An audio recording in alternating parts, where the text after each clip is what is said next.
Hoy les voy a enseñar a hacer como slime casero, pero hoy no es la parte. Bueno, hoy nada más vamos a poner el slime aquí y ya en un video largo lo vamos a vamos a hacer algo como eso.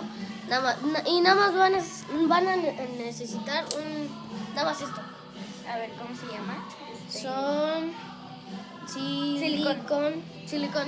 silicón líquido, ¿no? Y lo que van a hacer es ponerse poquito en la mano, no mucho, porque si no se la riegan y luego te pegan con leche.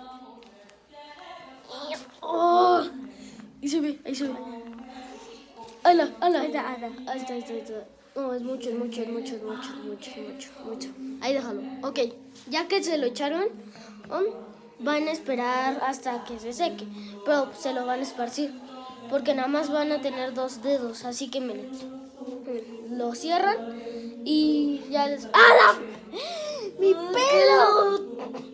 Ajá, pelo. Ajá. Ya, ok, ya se fue ahí. Y ya vamos a esperar y ya en el video largo hoy vamos a ver cómo se hace.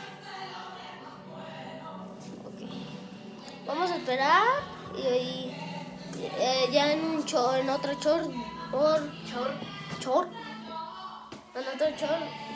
les digo cómo quedó. Ok. Bye. Bueno, todavía no digo adiós. Bueno, nada más les voy a decir que ya va quedando nuestro slime antes de que irme, porque, bueno, mi prima se fue y bueno, ahorita viene.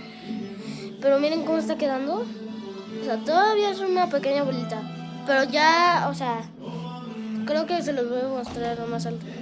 Yo digo que el otro short, pero ya lo hago en un poco de tiempo. Bueno, ahora sí, bye.